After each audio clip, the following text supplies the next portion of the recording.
Assalamualaikum warahmatullahi wabarakatuh. Salam sejahtera untuk kita semua. Kembali di channel YouTube saya. Hari ini saya akan membahas salah satu model yang ada di bidang artificial intelligence, yaitu di bidang sistem pakar atau yang biasa disebut dengan expert system. Sebelumnya sudah dijelaskan di materi sebelumnya, ada 5 model yang ada di artificial intelligence yang nantinya bisa kita kembangkan. Mulai dari yang pertama ada natural language processing, implementasinya sudah saya bahas di materi sebelumnya. Selanjutnya ada vision atau yang biasa disebut dengan computer vision. Selanjutnya model yang ketiga yang bisa dikembangkan di bidang artificial intelligence ada yang namanya robotika dan sistem navigasi. Yang keempat ada game playing. Terakhir yang hari ini akan saya bahas adalah sistem bakar atau yang biasa disebut dengan expert system. Untuk materi pembahasan yang nantinya akan saya bahas di materi pertemuan ini, yang pertama kita akan review kembali, kita akan bahas tentang konsep dari sistem bakar atau konsep dari sistem bakar itu apa. Selanjutnya materi kedua saya akan bahas tentang bagian dari sistem bakar. Selanjutnya materi ketiga saya akan bahas tentang manfaat dari sistem bakar yang bisa kita nikmatin, contohnya kalau kita menggunakan atau mengimplementasikan yang namanya sistem bakar. Selanjutnya materi keempat saya akan bahas tentang kelemahan dari sistem bakar. Berikutnya materi kelima saya akan bahas tentang karakteristik dari sistem bakar atau yang biasa disebut dengan expert system.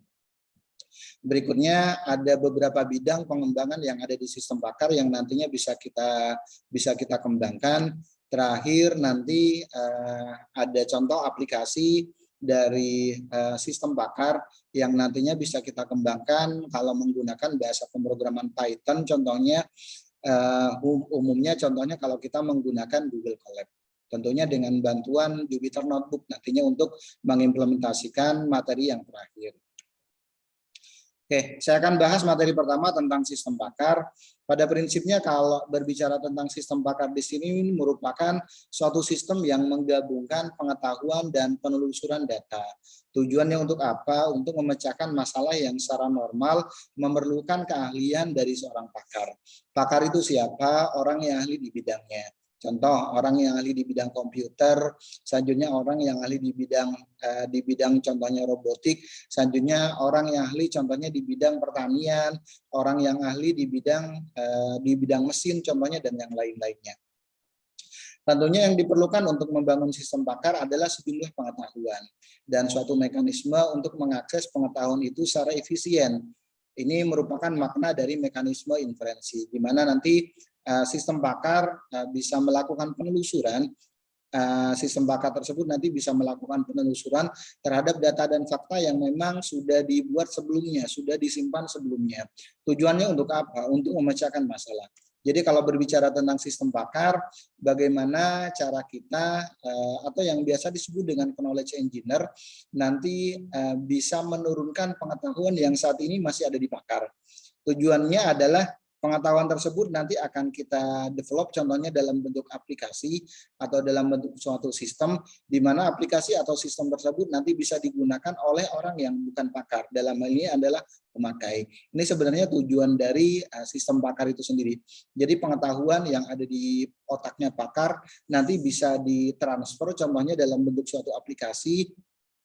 Selanjutnya aplikasi tersebut nanti akan digunakan oleh pengguna yang bukan pakar. Ini sebenarnya tujuan dari aplikasi sistem bakar atau tujuan dari sistem bakar itu sendiri. Tugas kita selaku knowledge engineer adalah memindahkan pengetahuan yang saat ini ada di otaknya pakar, selanjutnya nanti kita pindahkan dalam bentuk suatu aplikasi. Oke, bagian dari expert system atau yang biasa disebut dengan sistem bakar. Di sistem bakar ada beberapa bagian. Yang pertama ada yang namanya user interface, tampilan aplikasinya. Selanjutnya ada yang namanya knowledge base. Berikutnya ada inference engine. Selanjutnya ada development engine. Ini kurang lebih bagian dari sistem bakar.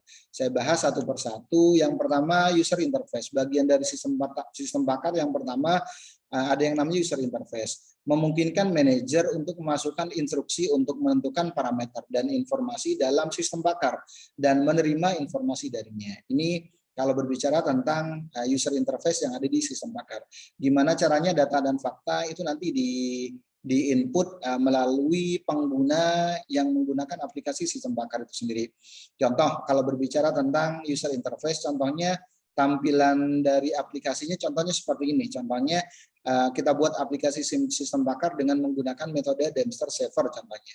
Ini contohnya contoh aplikasi sistem bakar untuk diagnosa penyakit umum contohnya menggunakan metode Dempster Saver.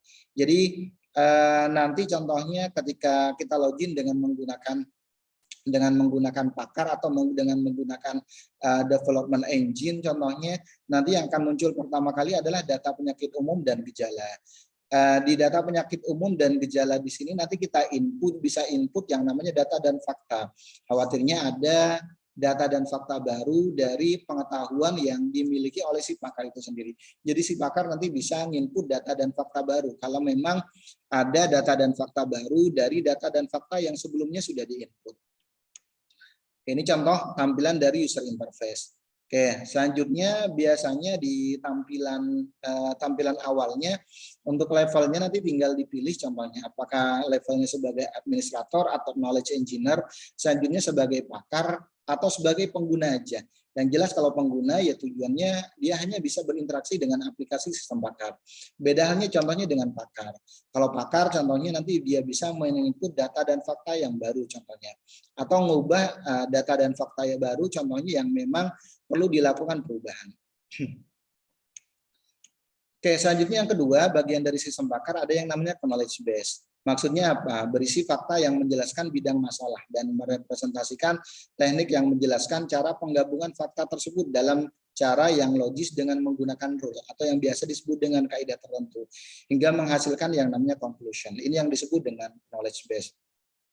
Jadi sebenarnya kalau berbicara tentang knowledge base di sini kita berbicara tentang data dan fakta.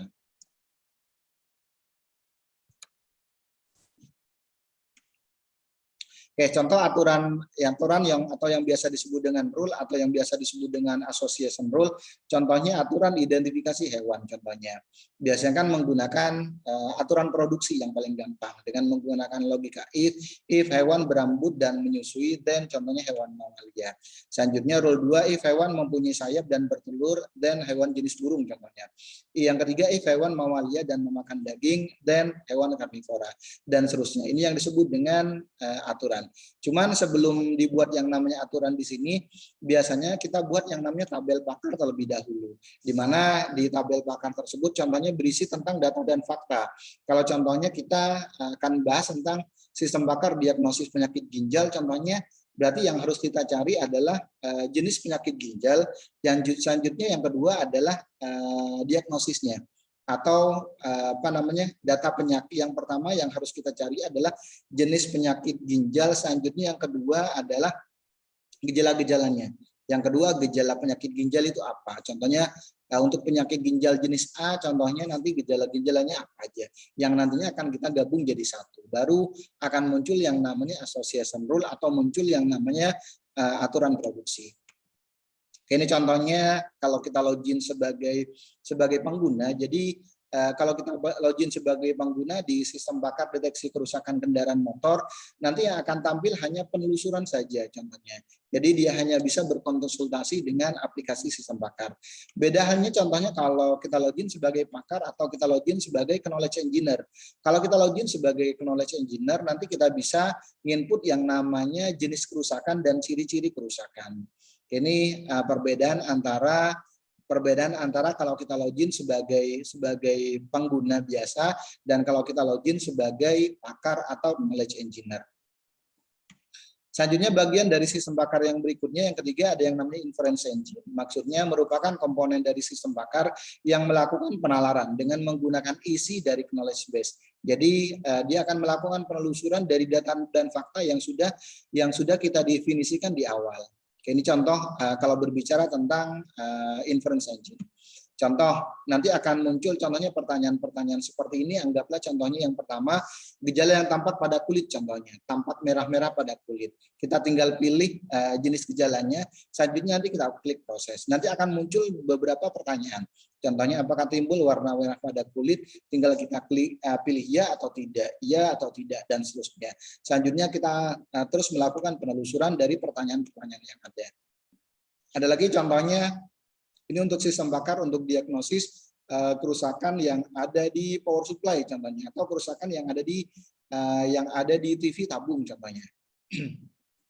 Kita pilih jenis perkiraan kerusakan pada bagian mana, perkiraan kerusakan pada bagian mana, apakah power supply ataupun yang lain-lainnya. Ketika kita klik proses, nanti akan muncul beberapa pertanyaan. Apakah TV Anda mati total contohnya? Kalau iya seperti apa, nanti akan muncul pertanyaan lagi. Kalau tidak, nanti akan muncul pertanyaan lagi. Oke, atau contohnya daftar gejalanya, contohnya kita tampilkan satu persatu, contohnya seperti tadi. Ini akan contohnya ditampilkan satu persatu. Atau contohnya kita bisa buat contohnya atau kita tampilkan secara keseluruhan, contohnya seperti yang ada di depan ini. Bisa contohnya kita tampilkan seperti ini dengan pertimbangan contohnya supaya nanti lebih cepat contohnya. Kalau contohnya gejalanya kita tampilkan satu persatu kan agak lama cukup. Agak lama karena harus menampilkan satu pertanyaan satu tampilan. Bisa contohnya kita buat contohnya seperti ini. Masing-masing tampilan user interface tersebut punya kelemahan dan kelebihan. Nanti contohnya kalau yang seperti ini nanti tinggal kita checklist saja, ya atau tidak, dan seterusnya. Oke, selanjutnya nanti setelah pertanyaan terakhir akan muncul hasil diagnosis dan contohnya cara mengatasinya. Ini contohnya hasil diagnosisnya, berikut contohnya alasannya. Alasannya contohnya ini contohnya dari beberapa pertanyaan yang sudah dijawab oleh si pengguna dari sistem aplikasi sistem bakar itu sendiri. Atau contohnya akan muncul seperti ini untuk yang berkonsultasi dengan jenis penyakit, contohnya akan muncul ini loh jenis penyakitnya, berikutnya ditambahkan contohnya ditampilkan contohnya jenis penyakitnya, berikut gambarnya, hasil diagnosisnya, definisinya seperti apa, gejala dan penyebabnya apa, cara mengatasinya seperti apa, perawatan dan pencegahannya seperti apa. Ini contoh rangkuman atau hasil akhir ketika si pengguna berinteraksi dengan aplikasi sistem bakar.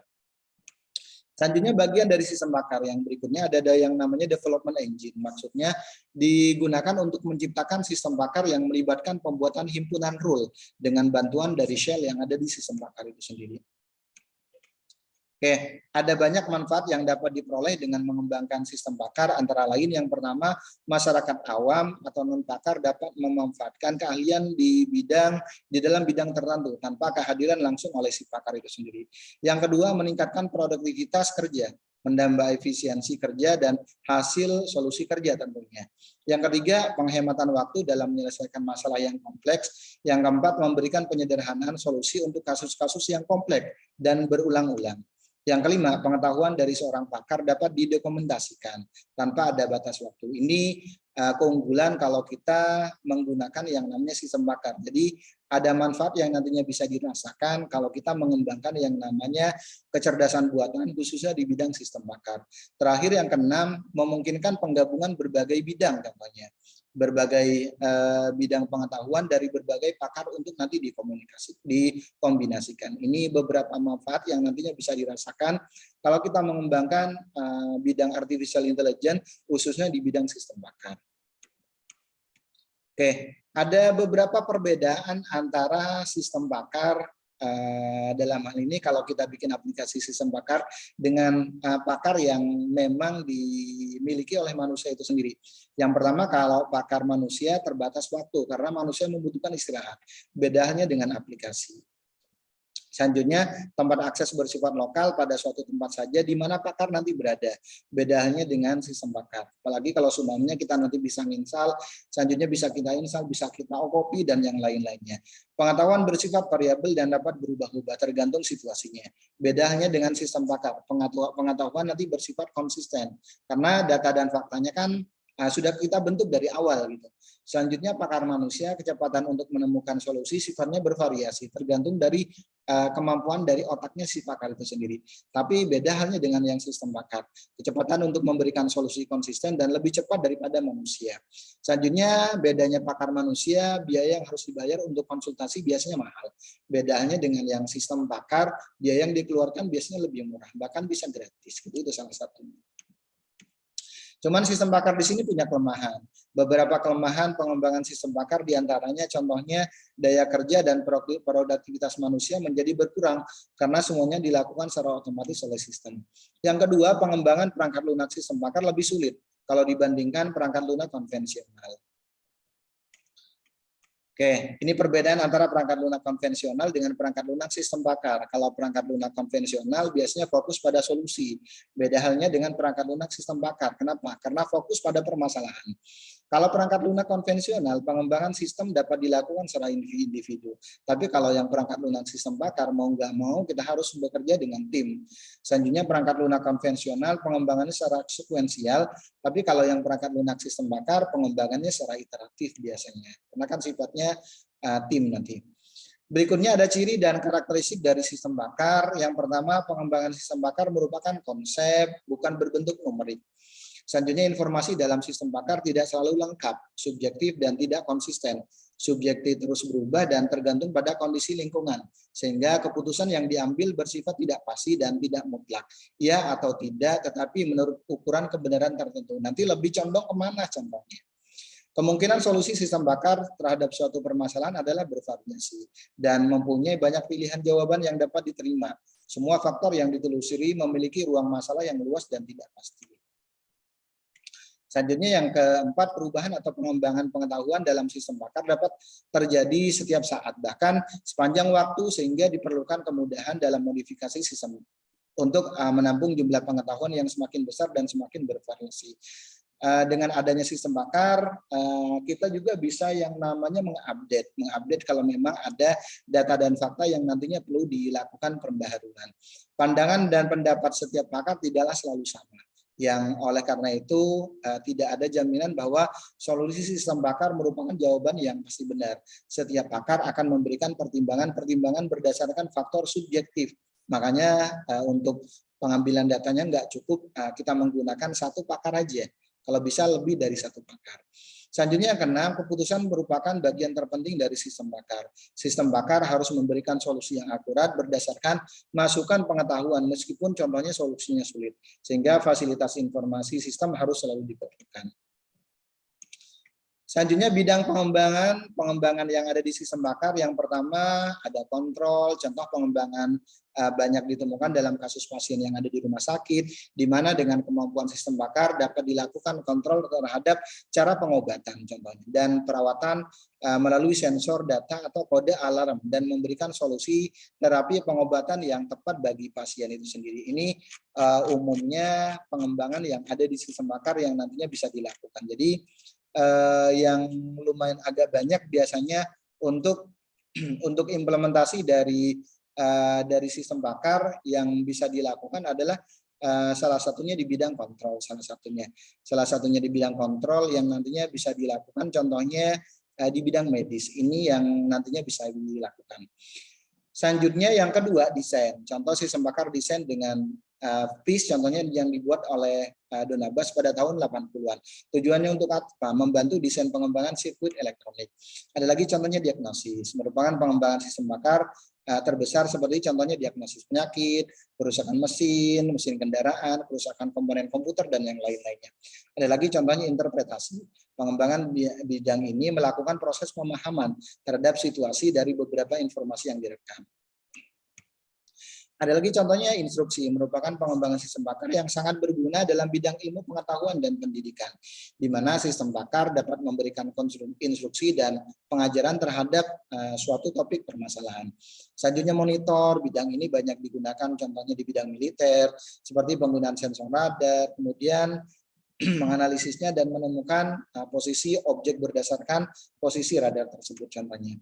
Selanjutnya di bidang perencanaan atau planning, banyak digunakan dalam bidang bisnis, bisnis dan keuangan, suatu proyek dan yang lain-lainnya. Selanjutnya forecasting, sistem bakar ini mampu memprediksi kejadian di masa yang akan datang berdasarkan informasi model dan permasalahan yang dihadapi. Selanjutnya di bidang seleksi, sistem bakar dengan seleksi mengidentifikasi pilihan terbaik dari beberapa daftar pilihan kemungkinan solusi. Selanjutnya simulasi, sistem ini memproses operasi dari beberapa variasi kondisi yang ada dan menampilkan dalam bentuk simulasi. Contohnya program plan yang sudah menggabungkan antara prediksi dan simulasi contohnya. Ini beberapa contoh implementasi dari sistem bakar yang nantinya bisa dikembangkan. Contohnya seperti yang ada di depan ini, ada sistem bakar diagnosi penyakit yang ada di sapi contohnya, atau dokter sapi contohnya. Nanti tinggal di input data-data yang akan melakukan konsultasi. Ada lagi contohnya sistem bakar diagnosa hama dan penyakit pada tanaman terong. Kenapa kok membahas seperti ini? Ada nilai ekonomisnya enggak? Ini contohnya yang nantinya bisa kita bahas. Kalau contohnya kita akan mengembangkan atau akan membahas yang namanya sistem bakar untuk diagnosis penyakit hama dan penyakit tanaman terong. Ada lagi contohnya diagnosa autisme anak dengan menggunakan metode Dandini. Jadi anak kadang-kadang orang tua agak sedikit tertutup, contohnya kalau memang dikaruniai anak yang agak keterbelakangan mental atau contohnya autis dan yang lain-lainnya. Ini contohnya bisa digunakan untuk diagnosa anak dengan menggunakan metode autis dengan menggunakan metode Fuzzy Momdani contohnya. Tujuannya untuk apa? Untuk diagnosa awal contohnya. Selanjutnya ada sistem bakar kerusakan motor contohnya. Ada lagi contohnya yang lainnya, contohnya sistem bakar deteksi kerusakan sepeda motor non-matic contohnya. Ada lagi contohnya yang lebih spesifik lagi, sistem bakar diagnosa kerusakan pada sepeda motor Suprafit contohnya, ini yang lebih spesifik lagi contohnya. Ada lagi sistem bakar diagnosa penyakit demam berdarah contohnya dengan menggunakan metode Navier Bayes contohnya. Ada lagi sistem bakar diagnosa penyakit gigi di salah satu rumah sakit contohnya, di mana nanti kita bisa mengubah data-data dan faktanya yang nantinya bisa kita gunakan, bisa kita rubah sesuai dengan login, sesuai dengan user yang nantinya akan login ke sistem. Ada lagi sistem bakar diagnosa kerusakan komputer contohnya. Oke, berikutnya ada lagi sistem bakar penyakit autis pada anak. Kalau tadi menggunakan aplikasi berbasis desktop, kalau ini menggunakan berbasis web.